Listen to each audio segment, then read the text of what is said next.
Guru Kripa Kevalam. Namaste and welcome everyone to Satsang today. Satguru Sri Muji Baba Ki Jai.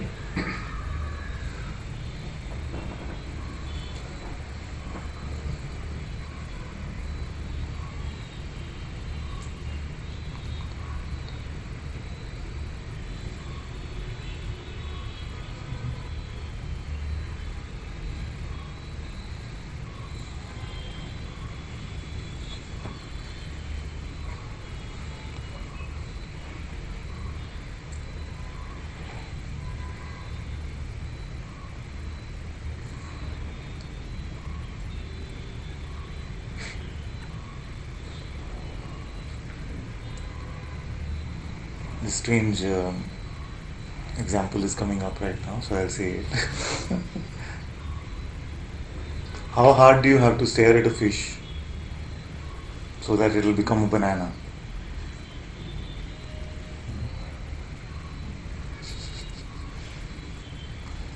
How hard do you have to stare at a fish so that it will become a banana? Won't become. Good, finally. Suddenly we thought we were in the wrong class. Not the secret or something. Just how to manifest a banana out of the fish. But this simple metaphor contains the entire spiritual struggle. If you understand this simple metaphor, that's the end of the spiritual struggle. Because the spiritual struggle means what? What are we trying to work hard towards? Staring hard at your thoughts. What else are we doing? When we say we're thinking really hard, we're just bringing as much attention as possible to them. What other tool do we have? We're trying to think really hard that one day I will think the truth. Is it? Consciously. Like especially the ones in Jnana Yoga, they feel like they have to solve it like this. One day I will figure out that I am Brahman. If I just figure it out.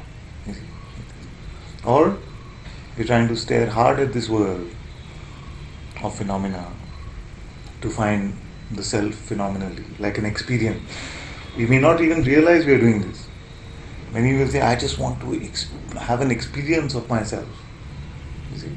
As if some sign, something that shows me that I am the self. But every sign that can come, you see, is phenomenal. The self is that which does not come and go. Only phenomena comes and goes.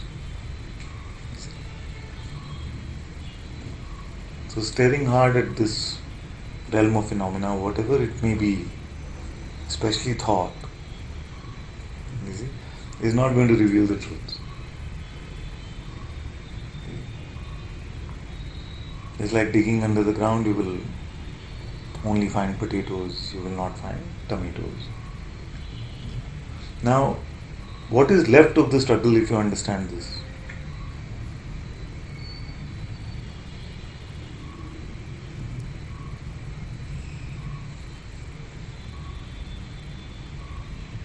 If you take phenomena out of the equation, and that is the fundamental premise of Vedanta, isn't it? Take phenomena out of the equation. How? Because they say that which comes and goes is not real. Fundamentally, it is neither real nor not real. But the point is to make that assertion is for a moment to take phenomena out of the equation. So then, now what is left? Am I going too fast? So the struggle doesn't apply. Struggle doesn't apply anymore, no? Because you can only struggle in this way, phenomenally. I want to think something, or I want to perceive something, or I don't want to think these thoughts and I want to perceive only good feelings or only a set of experiences. All is in the phenomenal. So once it's not, it becomes independent of phenomena. Then, are you finished? Is that all there is?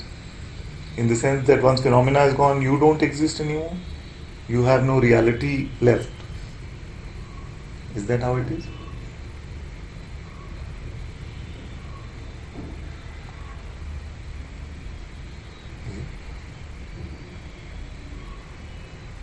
What are you independent of phenomena? That means what are you independent of any perception?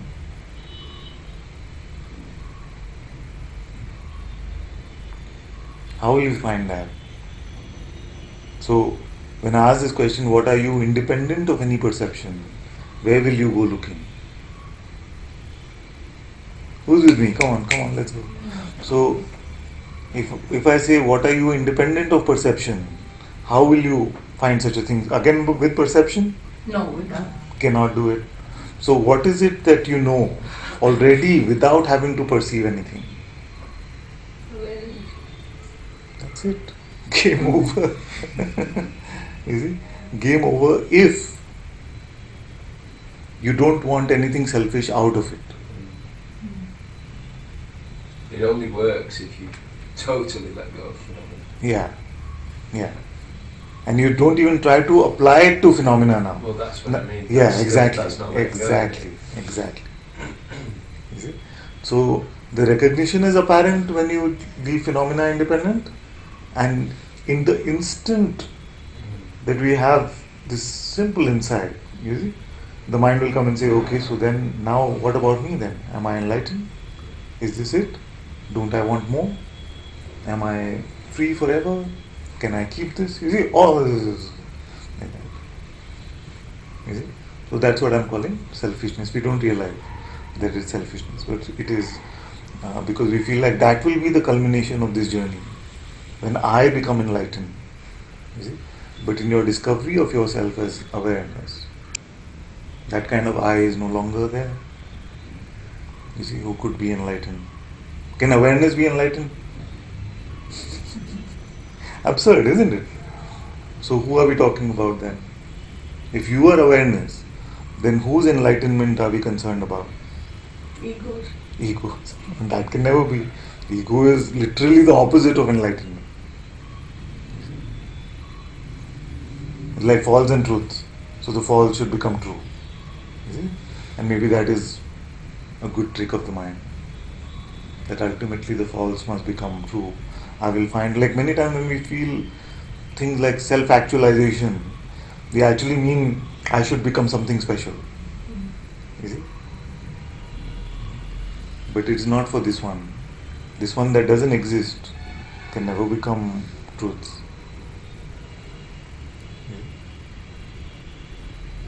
So your discovery that you are awareness, and awareness, fundamentally awareness alone. You see? Fundamentally awareness alone. So is there a eureka moment or not even that? For whom? For When you awareness? get enlightened, whatever. For Like, awareness? wow, I got it. Awareness goes, wow! Like that? Like that? Who should go? Who should go? The ego or the mind. Accepts. Ego doesn't exist. Yeah. You see? So, there can still be sort of this expectation of return on investment. You see? I've invested so much in the journey. What do I finally get? Where is my final eureka? You see? And I'm not saying that that doesn't happen or can't happen or won't happen. It may or may not. It doesn't matter is what I'm saying. You see? Some may just see, I am the self. Without that claim, I'm just translating. You see? You may discover you are the self. Finish. Like the Zen master said, chopping wood, fetching water. You see? Before enlightenment, chopping wood, fetching water. After enlightenment, chopping wood, fetching water. But many make that also into a condition. That, oh, you were chopping wood, fetching water, and now you're just sitting. You see? That means it's not real. But it's so it should be before enlightenment, chopping wood, fetching water. After enlightenment, chopping wood, fetching water, or not. You see? Like all preconditions are dropped. It doesn't apply to a phenomenal change. You see. To expect a phenomenal benefit out of the discovery that I am awareness, you see, is what I'm calling spiritual materialism or spiritual selfishness. You see. It is the opposite of. So Krishna's proclamation was that the only prerequisite to come to freedom from this cycle of suffering is self-discovery, self-knowledge. And the only thing that gets in the way of self-knowledge is attachment to fruits of the actions and their fruits. You see? And what are we doing? We are doing the inquiry so that we can get the fruit. You see? So let's at least apply it to our spiritual endeavor. No? Don't expect anything out of this discovery except the truth itself. That's what I mean when I say truth for truth's sake. You see? If you come to this letting go and you come to this truth for truth's sake, you see, you cannot struggle. The struggle is only with what's in it for me. What about me? Now, how many feel that this intuitive insight, when we let go of phenomena for a moment, this intuitive insight that I am just simply this awareness or the self, whatever term we want to use, that seems a bit confusing still? You see, especially for those who are new can say. It's apparent or it's still there? Don't get any peer pressure. Many who are claiming that they have discovered this awareness are just imagining some dark empty space or empty room or something like that. So we don't know where anyone is. So don't feel like, but everybody seems to figure it out so easily. Why am I so lost or something? So let me rephrase the question. What do you know without having to think or perceive anything? You can take a minute on that.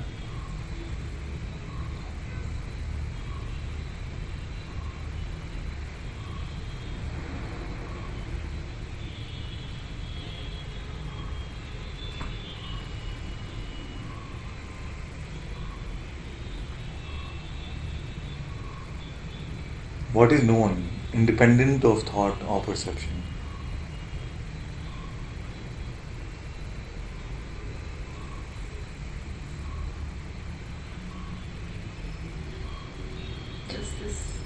Just this. So it's not that everything goes into a void or something like that. It's only a limbo. You see, the mind can paint these pictures for us, and I'm not opposing them. But I'm saying really it's simpler than that. Just this, I like the term this, just this, or just what is isness. Is it not apparent? Are you not? Are you not? When thought and perception are let go of. You are not anything anymore because perception is let go of. But are you or are you not? You still are. And you are aware that I am. That's why you're saying. You're not making it up. You see? So this awareness is just so simple, so simple. It's just that we've been looking in the wrong way. That's the only struggle. Where does the recognition take place? Because awareness just is always aware of itself. Exactly. There's no recognition. Yeah. So it just the mind. Exactly. In a way. The higher. In a way, it is that way that in the waking state, you see, in the presence of I am, for a moment, I am itself seems to take a look back for a change. The I amness consciousness itself seems to look back for a change and say, oh, I see awareness is aware of itself. and that is where the distinction between I and I am also starts to fade, isn't it? Like even this, what I'm saying is not true because it's really not that way. You see? You can just, like, this answer can just at best fill some intellectual void there. Where does it happen? You see? I say, it is the being itself which comes to a recognition of its own source, you see, or something, some fancy answer like that. But it's just a strange experience. Yeah. Something goes yes, Yeah. and then it's like, well, Yeah. awareness isn't saying yes. Yes. But Yeah. awareness is what is aware of itself. Yeah. So Yeah. So the being aspect of awareness, you see, the being aspect of awareness seems to have this turnaround. okay. That's the closest we can come. At least I can come in words right now. You see, that it is our being itself consciousness which realizes that I am not this stuff, and I'm really not this stuff because this also comes and goes. You see, I am really that where I come from. It's a strange sort of. I am that where I come from. Is it like a very relaxed, not energized feeling? You really don't want to engage. It is independent of that. Yeah. It is independent of whether it is energized or relaxed or you see very open or very focused. You see, it's independent of all of those things. They don't really matter because as we let go of phenomena, you see, it is just apparent without the tool of attention. You see, and that's worth experimenting. That's why I said that that answer is also not true because being is not using attention to become aware of its source. You see, but what else does being have? So that's where all answers start to fail. Every time when I check, every time I say the invitation, I mean you invite us in. Some experience is there, but it's always impersonal. I mean, what she says is this, I don't know that. What do you mean by experience is there? Okay, like it may be spacious, or it may be light, or it may be something. So let it remain independent of whatever that experience may be.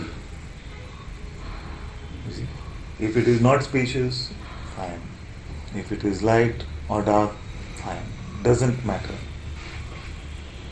You see. Now, are you still around or no? You see? So, who is aware that you are still around?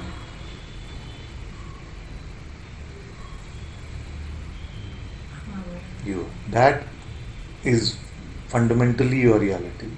Why I am saying fundamentally your reality? With the same Vedantic principle that that which comes and goes is not real.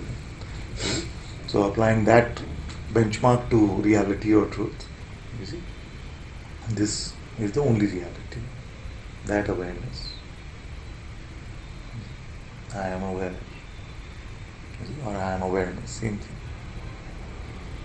And that there is no distinction between I am aware or awareness. Isn't it?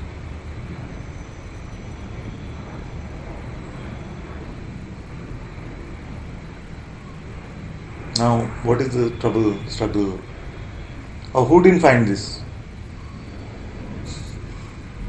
Like, do you feel like you didn't find this? You cannot not find it actually, but you are expecting something else. You are expecting the banana to be like a fish, and that's why you can feel like you miss it. You see? Because if it has to live up to some mental projection of what it must be, you see, it can never be that because mental projections are just phenomenal. Something is speaking very fast today. I do realize it, but that's how it's coming out. We'll see. But is it seeping in somewhere? Yeah, I just don't know if it's like just plain laziness or something, or is it awareness? I just want to be it, It's like a pre-sleep kind of state. Yeah, but with whatever the state may be, don't bother with that, is what I'm saying. You see who is aware of that state. Is that in a state? That which is aware whether it's sleepy, wide awake, you see? I'm saying just independent of that, you see? And to become independent of that is to be open and empty. Because we are so used to trying to control the state of our perceptions. You see? Always like, this should happen in my life. Oh, that happens, that should not happen, you see? Desire and aversion. You see? That's fundamentally what it is. We're just trying to control our state so much. You see? Our states of perception. So that is like a deeply ingrained habit. But really a simpler looking. What is aware of even this state? Independent of whether I like it, I don't like it, independent of whether it is full of energy or lethargy, you see, it doesn't really matter. None of that matters. Whatever may be appearing doesn't matter. because it's all in the realm of phenomena. Are you not aware of the state? This you that is aware of the state, does it have a state? Has no state.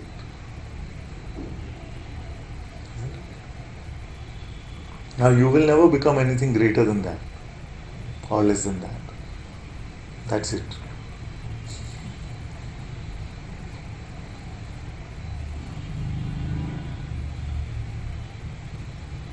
It doesn't have to mean anything for your life.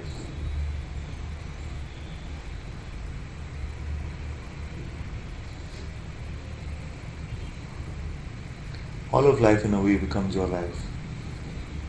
You'll find it very strange actually to ask for something for one specific body mind. It's so strange, it's a complete paradigm shift. And we got so used to this me, what's in it for me, what's in it for me, what's in it. That is asking something for one specific body mind. And then, why? And there's no reason at all to make this request for especially one body mind which you got me in the past. It's all appearing.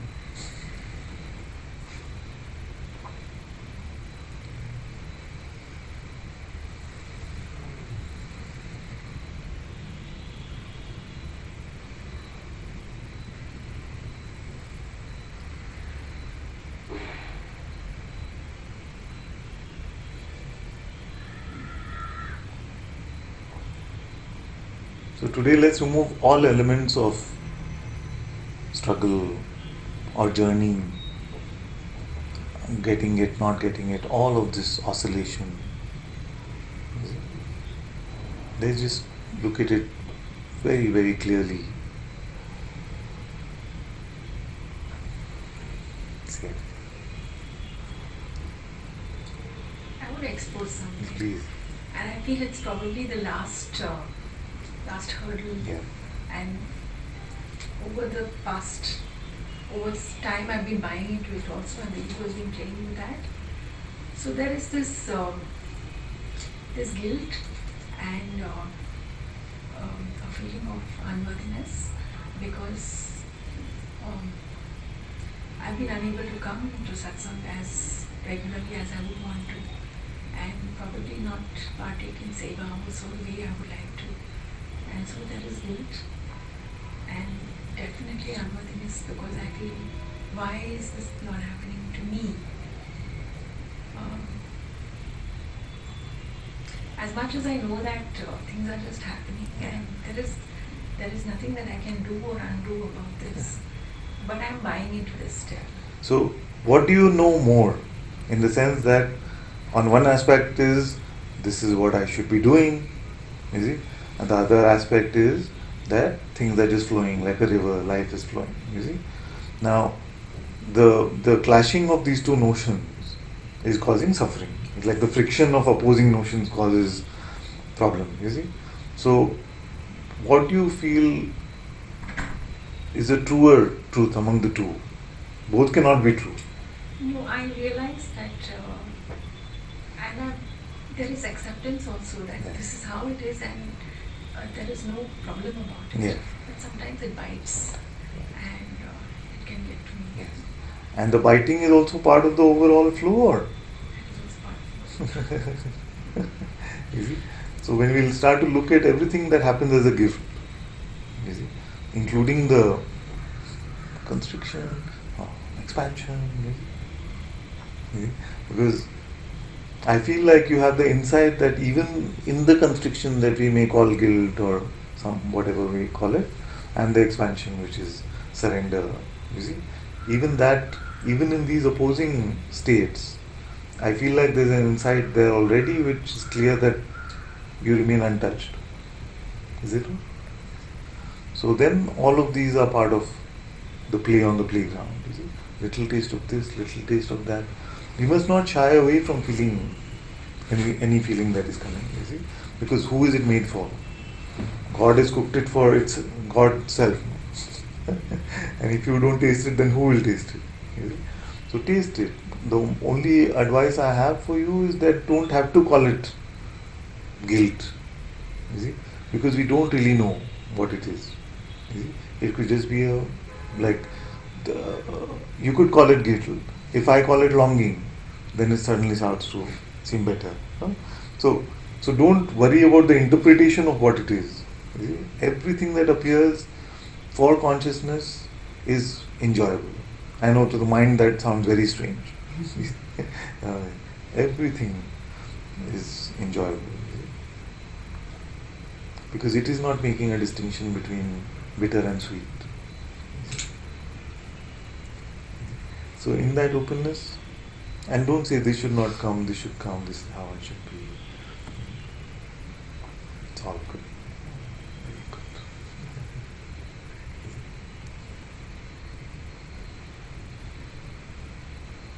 So the story of I should be or life should be this way, you see, has some more variables. No? So I should be in satsang more because, or I should be doing seva more because. I realize it's a desire. Yeah. And I realize that I'm asking this because somehow I feel I will be pleased by it. Yeah. But I also ask why not also. Yes. So I don't know, I've just left it. It's good. Yeah. When you leave it, it's all fine. You see. So. Yes, it's good. It's good that you're in satsang. But my real project, in a way, is to get you to a point where everything is satsang. Everything is whatever is happening is satsang.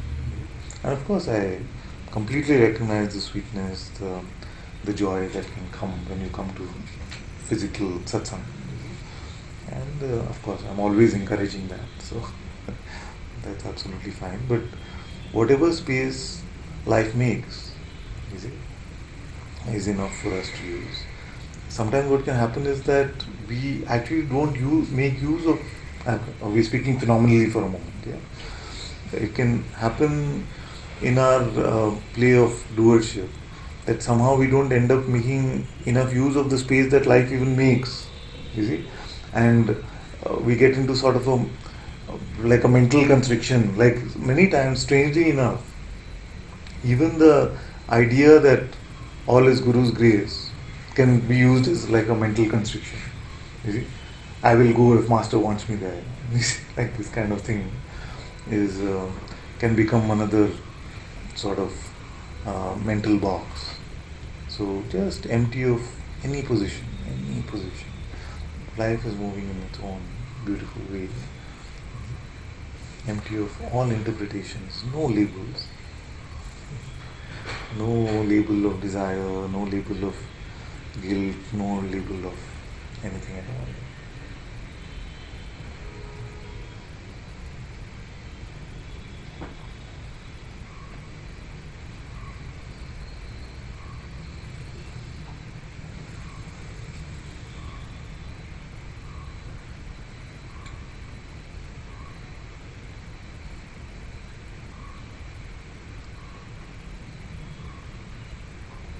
And also not so much concern for one bucket of flesh and blood.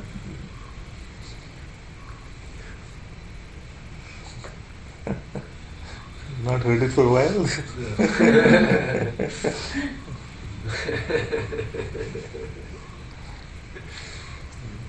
You're going to spend the whole life being concerned about this one bucket of flesh and blood. Not the most elegant example, but it is how it goes. One lump of food. That's what it is. And then we make these jokes. Like, how long will we be concerned with this bunch of falafel? If that's all this is. All the food and water that we have consumed is not even all. A part of the food and water that we consume makes up this. So, how long will we be so concerned about it? Actually, not even so much concerned about that. It is more like a concern about what perceptions am I perceiving. You see? And what should be in my realm of perception? And some like who are really into that really plan out every minute of their day. Calendar is mapped out, 15-minute intervals. You see? Every minute of the day. What is it? It's about controlling what perceptions are perceived. You see? So that's why when we come to this openness and emptiness, it is so independent of whatever may be being perceived. And that's why initially it can seem like it is difficult. Open is the most effortless. To be empty is the most effortless. To gather is effort. But because our effort is to constantly plan and gather and make sure our life is mapped out. But if you start just deconstructing it, what is it coming to? What should be in front of my eyes? What should be in front of my eyes? Doesn't really matter really. What's on that side of attention is more important. But it's good to come to satsang so at least you get to hear that. So it's a conundrum.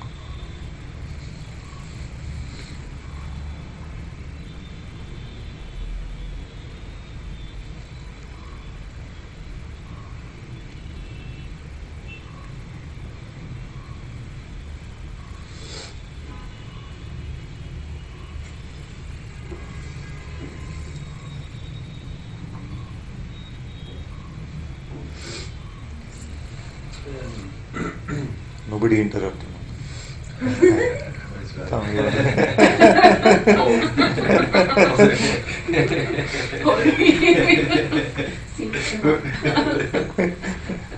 Because Govind would have prepared for at least half an hour before. Yeah, let me get Can I share something? He's like, Father, you are doing it. Yeah. Remember what I was going to say. So, it's a question about aloneness.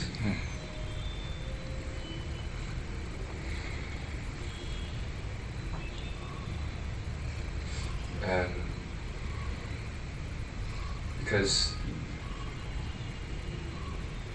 I've experienced more and more the just beauty of being with other forms, this forms with other forms, and it's just like there's that feeling of like they're me, they're another expression of what I am. And I've heard you speak about it, and I've heard others speak about it, the intimacy, the love. But I think something within me has become so conditioned to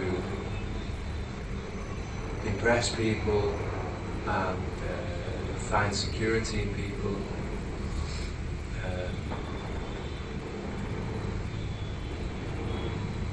Find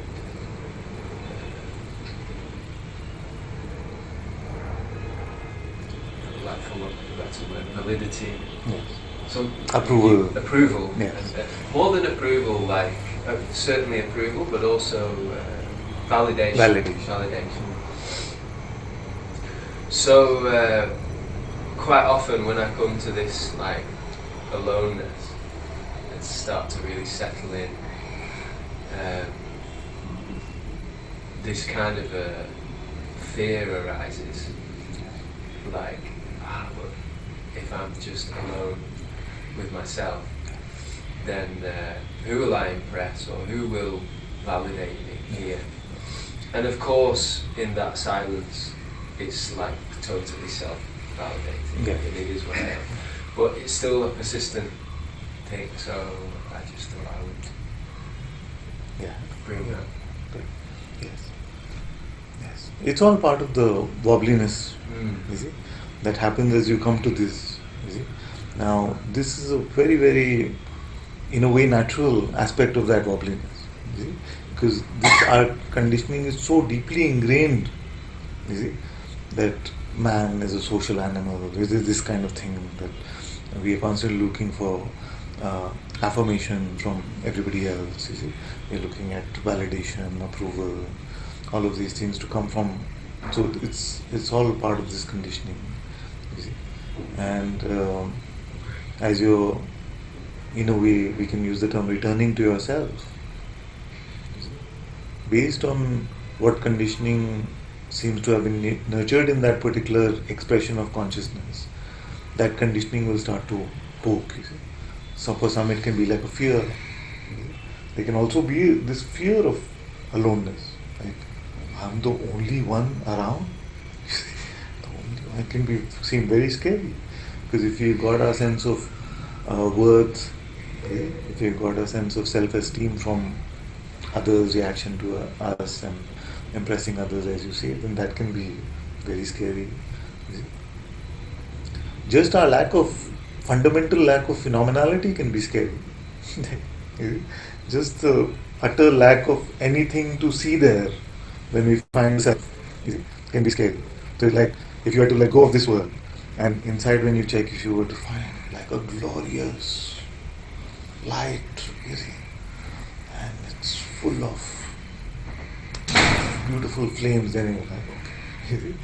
But because it is so empty of phenomena, you see, it can, to the mind, it is like jumping into limbo or something, jumping into a void, you see.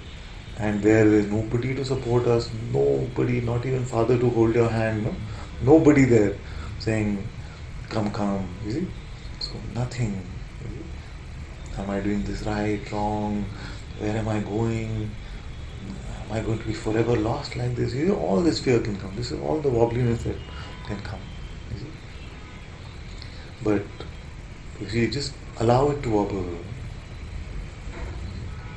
and it's never purely wobbly, you see, there's always this like a great stability. The wobbliness is happening also in the substratum of great stability, you see. So we just let this play out. It's almost like withdrawal symptoms. You see. When you're getting de-addiction, then you have to let the withdrawal symptoms play out. And all of us, to some extent or the other, have tasted that wobbliness. Like here, sitting on the hot seat, just like experiencing that fear but great stillness, all like, yeah. So body is laughing, crying, what's happening, you see, all that can happen. Some can have it in a much more sober way. But in a way it is like experiencing death. You see? Because you're going beyond phenomena. And to the mind, that is death. You see? The end of phenomena is the literal definition of death for the mind. You see? So to walk through this death is an important aspect of this. And it can be a bit fearful. So it's good, at least in satsang, then you're surrounded by a sangha and the masters. Yes, we've been through that. We know how that feels. It can be very frustrating, very scary, and many times we don't want to admit the fear. We don't want to admit the fear because fear also in this world has got such a bad sort of reputation.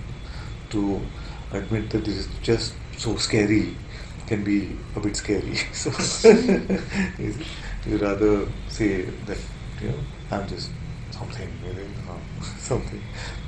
Especially maybe for the boys, I don't know.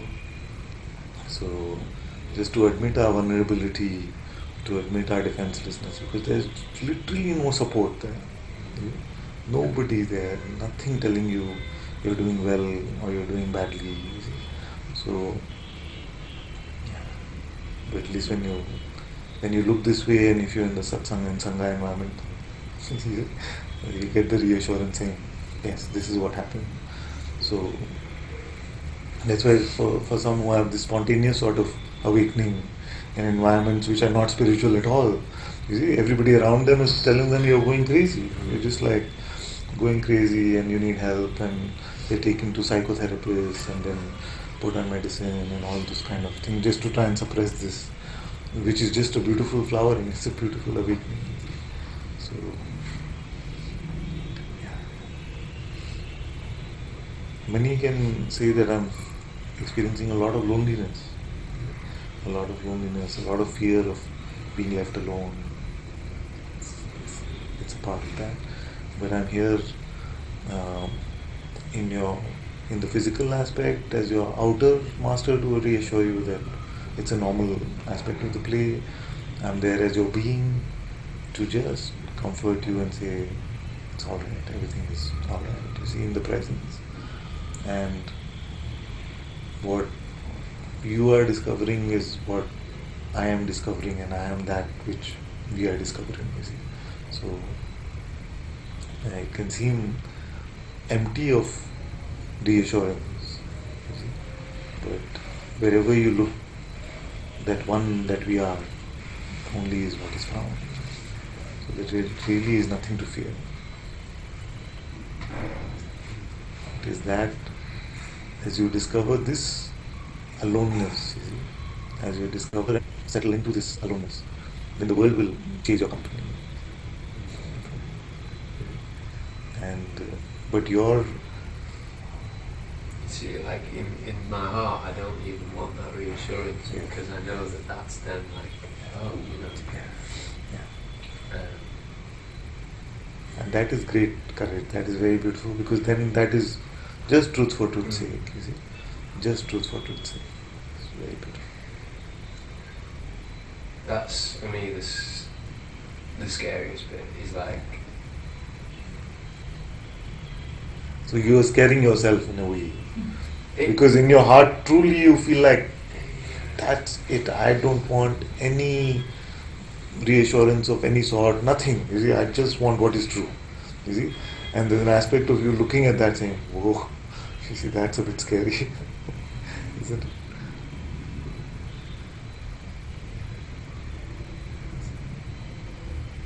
It's like just to put in very simple pseudo spiritual terms, it's like a contest between heart and mind, heart and head.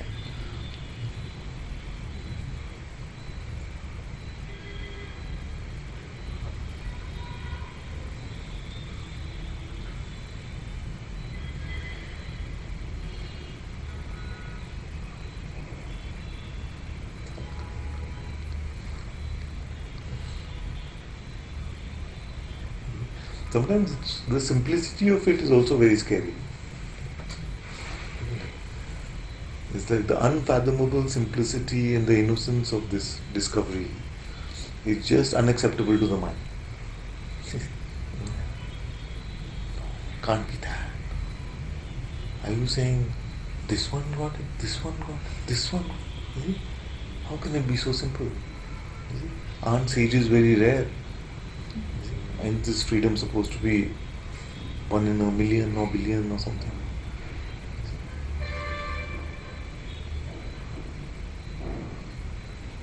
So all these are the trump cards of the mind. The utter simplicity, like independent of whatever may be being perceived or thought. Self-knowledge is always yours. You are it actually. It is always you and yours.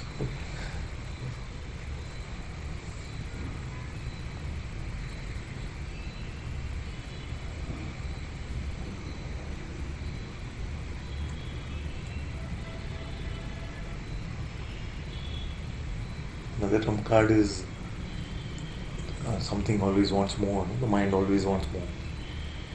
Like, is that it? Is that it?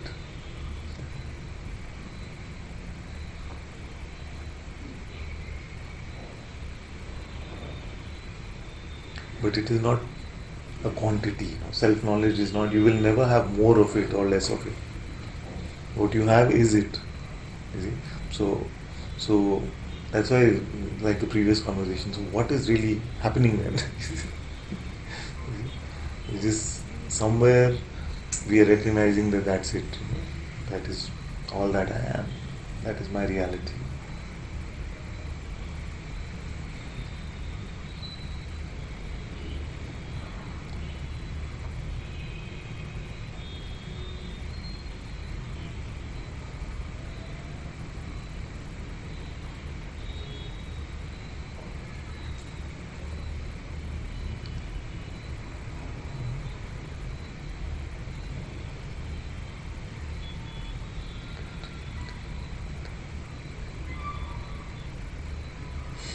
this really beautiful poem.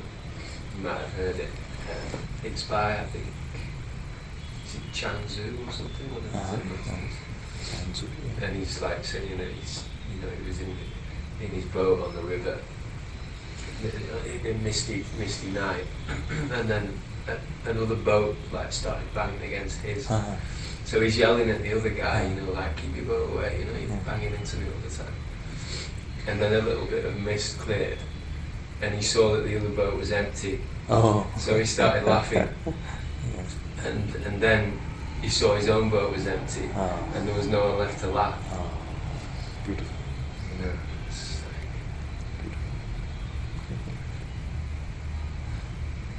very beautiful poem.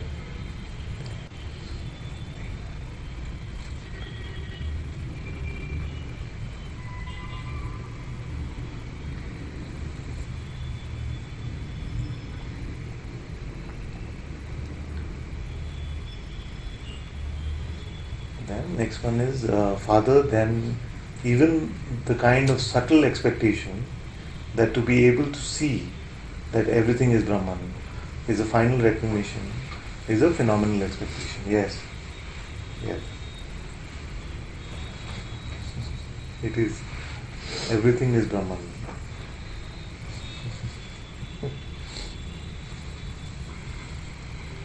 To be able to see that everything is Brahman, what would that mean for you? What would that mean? You'll start to see some force fields connecting everything as one. It's not a perceptual seeing. And this is the fundamental struggle in spirituality, because it is a recognition, but it is not a perceptual seeing. You see? And the mind cannot fathom that. You see? When I used to say, what do you know when you know nothing? Or when I say, what do you know independent of thinking and perception? You see? The mind cannot resolve a question like that. You see? But beyond your intellect, the answer is super clear to you. You see? And that recognition is what is called the recognition. To go beyond the intellect is the recognition. But it is not a perceptual recognition.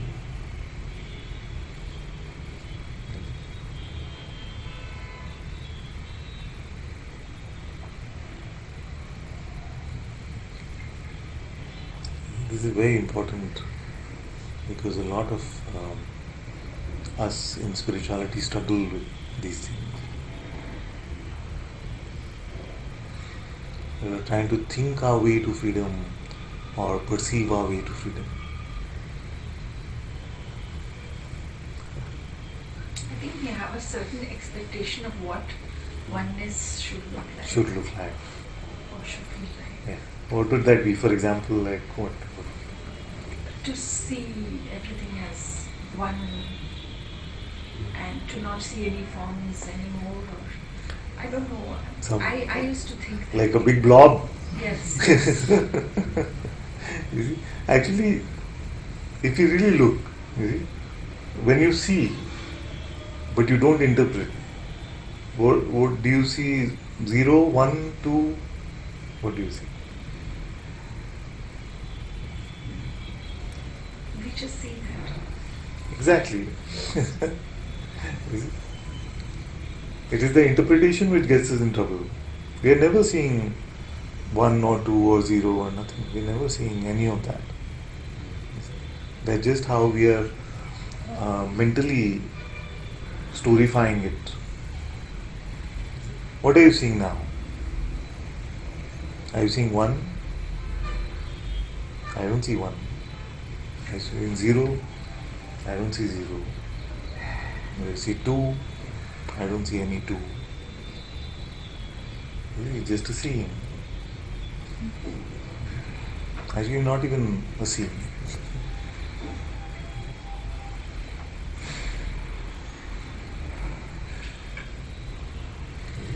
So, but the key word there is expectation. You see? Expectation means that what is not enough. It should be something on top of that. And then that is what is called ego. Because ego is just another name for resistance. So resistance to what is. Right? And no, the mind has no idea about what it is seeing. Has no idea about what is being seen.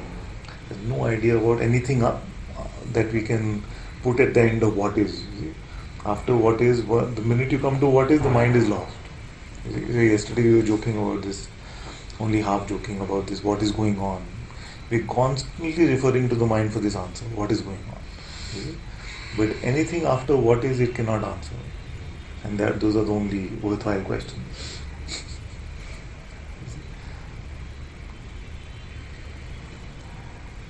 And then consciousness itself seems to put itself in a bit of a bind. It's the light of all of this. The light of all of this, but seems to bind to the idea, but it should be something else. If the projector itself gets a bit like suffering. No? It's like projecting, the film is playing, you see, suddenly in the narration of the movie it says, but this is not what you're supposed to be projecting. How will it deal with that kind of conundrum? It just can't, and that is called suffering.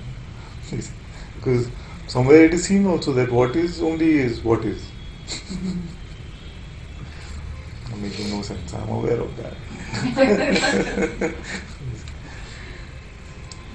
What do you need, Matthew? Water? Water? What do you need? No tissue. So, life is actually so much simpler than that. Yesterday I was blessing everyone, may you have the freedom of a tree. And if you're new to Satsang, you're like, but that sounds like a curse. A tree, poor thing, is stuck in one place, it's not moving, only one garden is stuck in, or one jungle, or whatever. But it's supremely, for me it seems supremely free, because it doesn't have to bother with anything at all. It is not thinking, where is my next water going to come from? Will my roots do a good job of pulling the water in? You see, where is my next sunlight going to come from? Will my leaves grow? Will my branches grow in the correct manner? Will my fruits come? Will I have flowers or not? Will a bird come and make a nest on my branch? It doesn't have to bother with any of that, and yet all of that happens.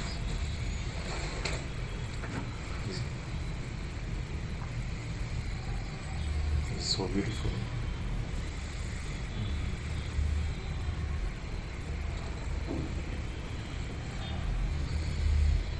There is a beautiful intelligence. It knows what fruits have to grow where, how heavy the fruit has to be so it doesn't fall off. You see?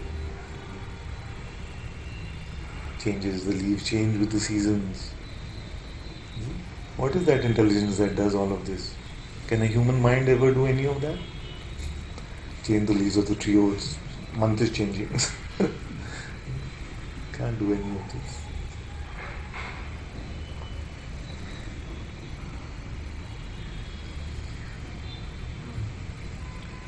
So we have this huge river of grace, which is supremely intelligent and beautiful and graceful. But we try to limit it, bottle it up in a tiny bottle called the mind. Say, this is what I understand, this is what I know, this is how it is. And the minute we have gone to the mind for what it is, for what is, adulteration.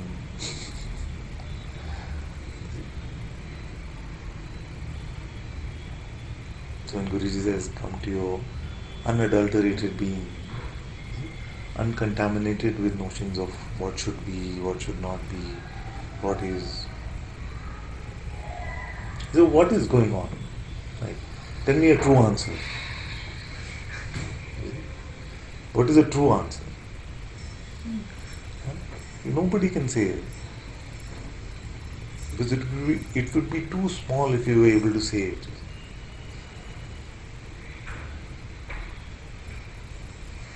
And yet all our problems begin with a conclusion about what is. Okay? You cannot have a problem unless you've concluded something. about what is. All your make-believe solutions and problem solving of non-existent problems. The only suffering is trying to solve non-existent problems. And all problems are non-existent. How much simpler can we make it? Want to say something? You don't have to, whatever, if you feel it. Just feel free. Sometimes I think we give too much importance to Yes. what is happening rather Yes. than what is happening. Yeah. That itself This is it. This is the main primary problem, condition. We are just constantly giving too much importance to what we think is happening rather than to what actually is.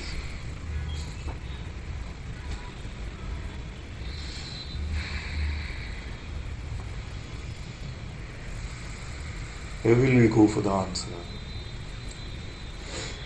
Like what is going on? What is happening?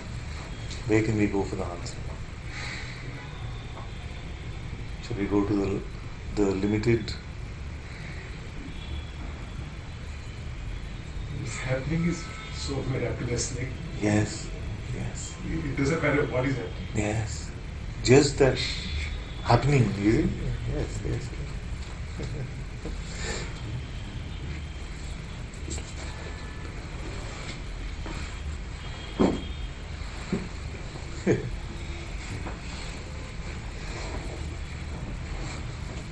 That's an aid to the awakening experience.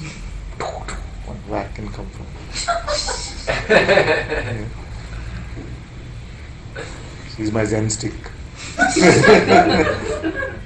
intuitively goes and whacks whoever needs.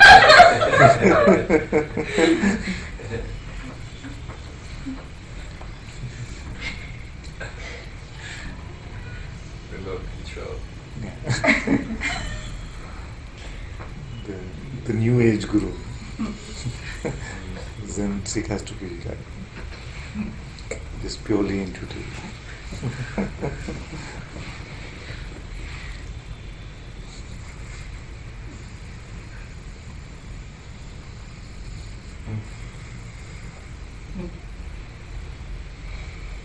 What's happening?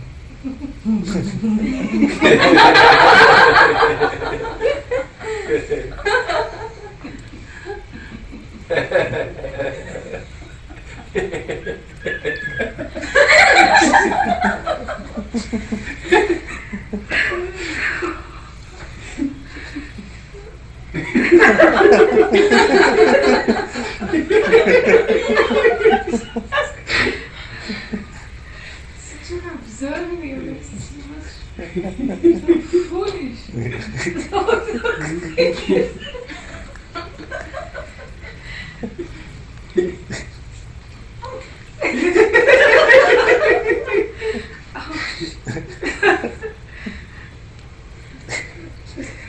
What's happening now?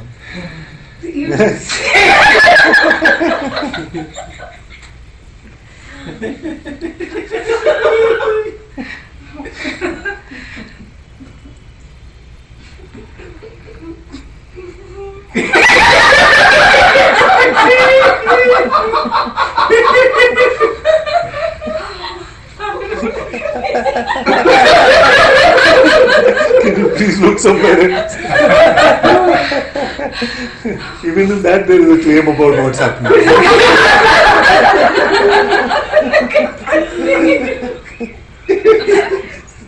I can feel, that's a strange request. It's like, she's saying, I can feel that you're looking at me, can you please look somewhere else?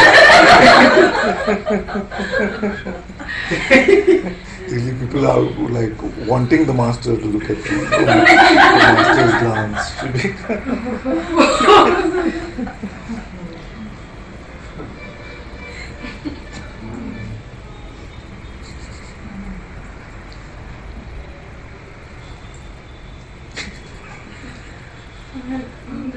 Zou ik outfit naar? What's that?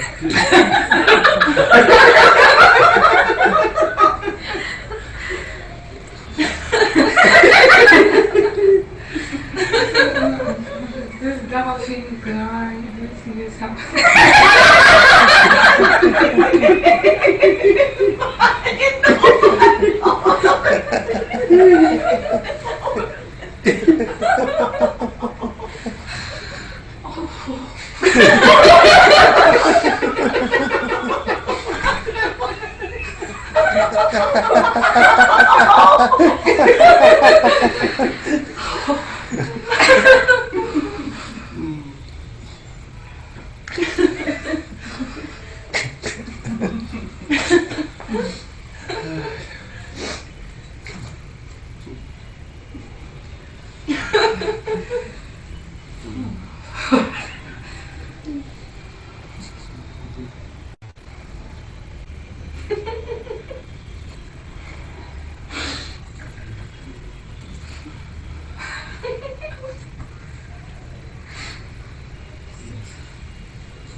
This is how the mind becomes. It starts to report something, then there's no point with this one. Just give up.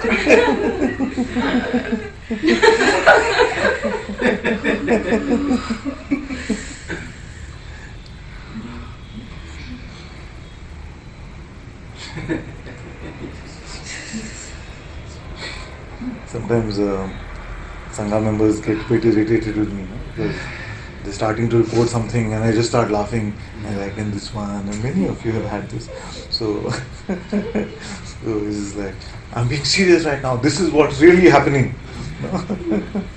If you come to the seeing that we can never really report what is happening.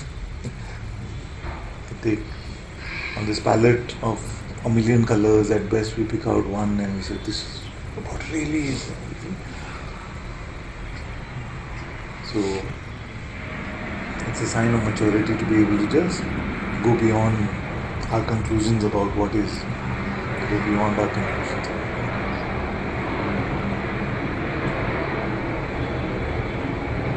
Yeah, a lot of people laugh at funerals, they can't stop laughing. Yeah? This happens, it's true. You're very serious.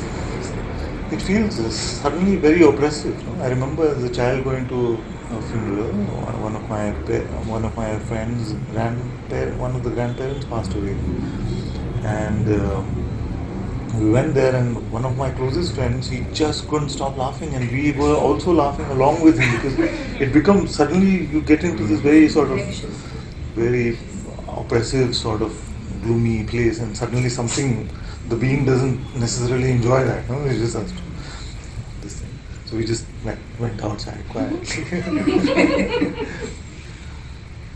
That's it. That way the Osho thing is very apparently they laugh, no? And Okay. they celebrate, no?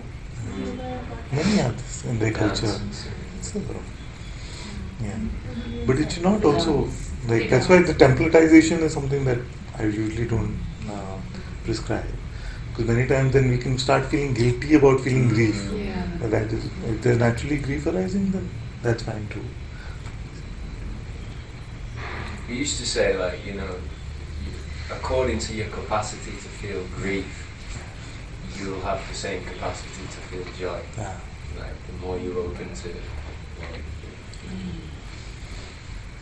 But I know somebody who had the same problem at funerals, but he was a priest. And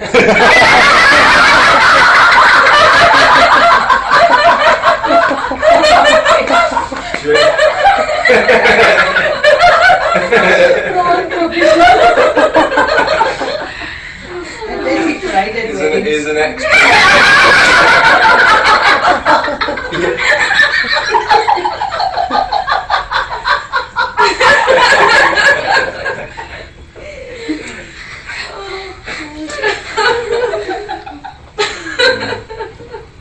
He's an ex-priest. Surprise! I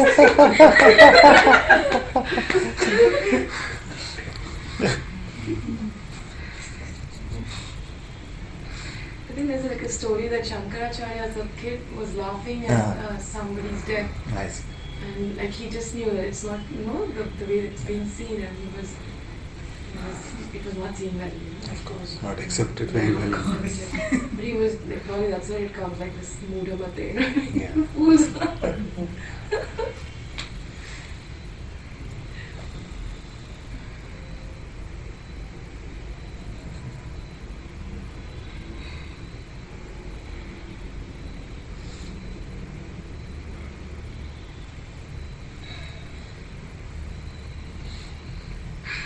Then one says, thank you, beloved. It seems that in today's satsang you have burdened us from all the subtle tricks of the mind.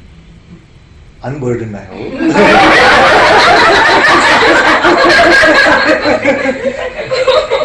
Unburdened.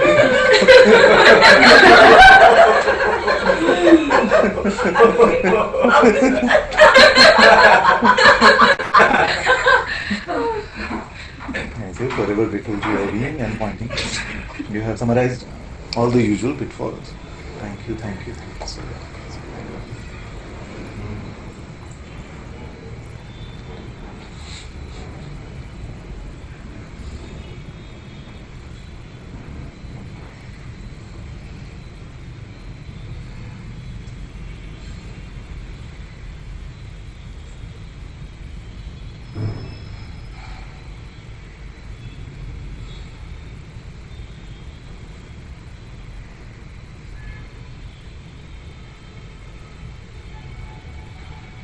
Simple.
It says fun satsang, not that the others aren't, but I feel better just hearing the laughter.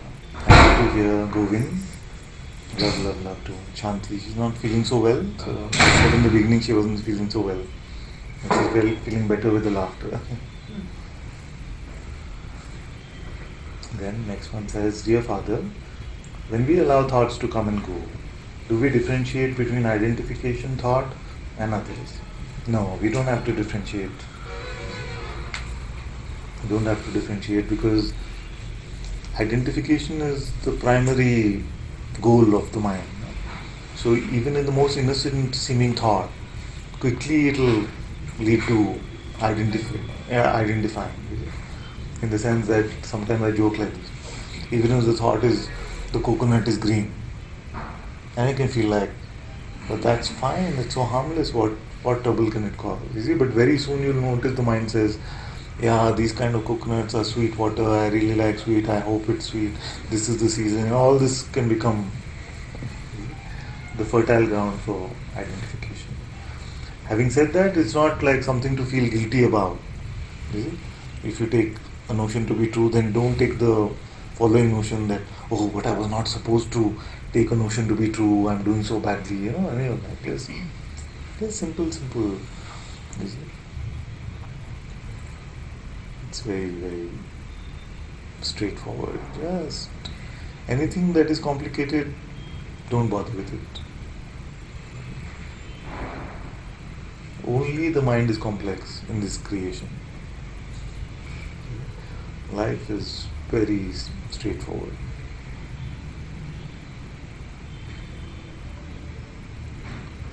Then next one says, Father, thank you for your being.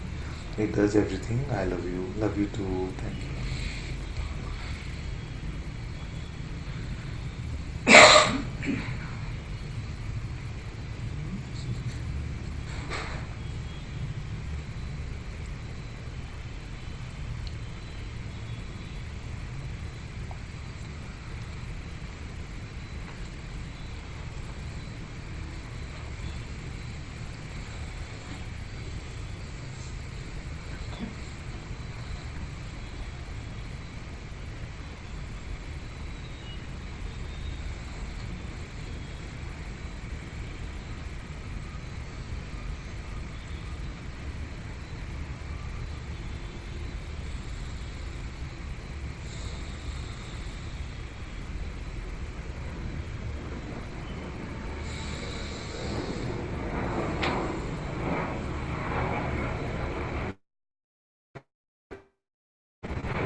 something is a cosmic joke.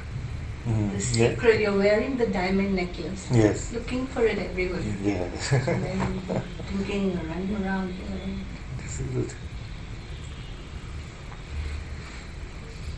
That's why the Leela. It has to be funny. Huh? It has to be a joke. It's not a serious drama. That's as far as, yeah. Like the joke is one of the closest things that the intellect can come up with to describe this. That's true.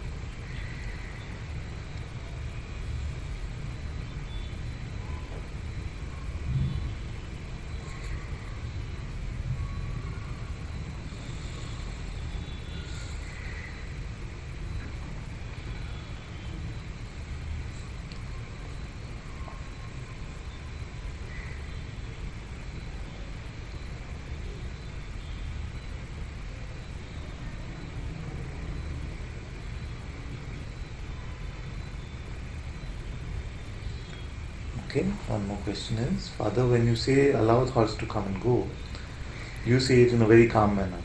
But around a month ago, you had a session where you asked us to refresh every second. And that was kind of aggressive and asked us not to settle. So, should we also be so dynamic? Well, it's a good topic to speak about for a bit. You see? It's a good topic to speak about for a bit. So, I can explain a bit in terms of it for those who have not experienced that thing. What I started doing sometimes is when I start to notice that, the ones sitting around me especially are becoming a bit like, maybe feeling that they're becoming very still but actually becoming a little stale. You're just getting into some notional, like, lethargic, notional dullness or something. So then I started doing this now, saying, I don't want anyone to become still. I want you to be fresh. You come with me. You come with me. Be fresh, here, now. So the seeming aggression is to just shake out that lethargy, that sort of, like that dullness. That the mind can convince you that it is deeply meditative or stillness or something. Of course, many times you are meditative and still, but sometimes it's just like a very lethargic, just mental sort of hallucination that we, inhale in a way. And in those times, I'm just like, come, nothing is happening there. Come, leave it, be fresh. And the outer, like, aggression about it is only so that you sort of get out of that energy of just dullness. Because in this kind of dullness is a very fertile ground to just inhale what the mind is saying. Just partake of that. You just get into life is like this only. I'm never gonna get this done. But outwardly you're looking like almost like you're meditating. So you just come. So it's openness and emptiness, but there's a freshness to it. It's not like a stale emptiness or there's a aliveness, there's a freshness which is very being is fully fresh every moment. So sometimes that it becomes a bit more constricted, and we are actually getting into some notional sort of mental state. So just to shake you out of that sometimes.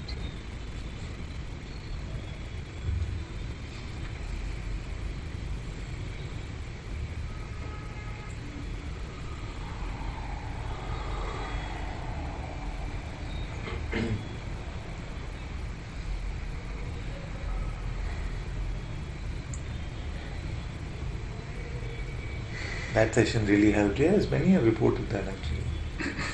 Many have reported. Maybe in the next few days we have one more. So there was nothing, no like fancy word, nothing. Just fresh. Come, like that is.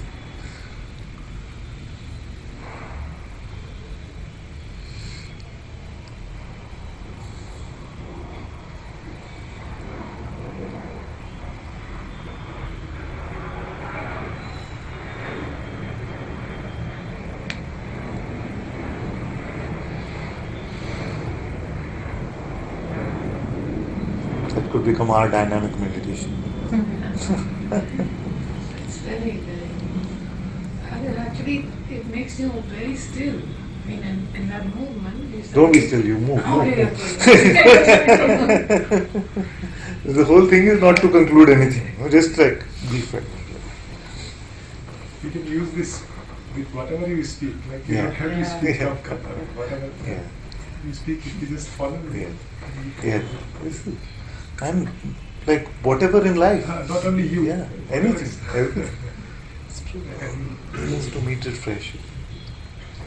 everything which is a reminder to refresh. Yes, yes.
Thank you all so much for being in Satsang today.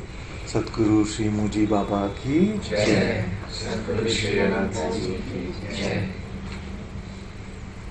Guru Kripa Kevalam.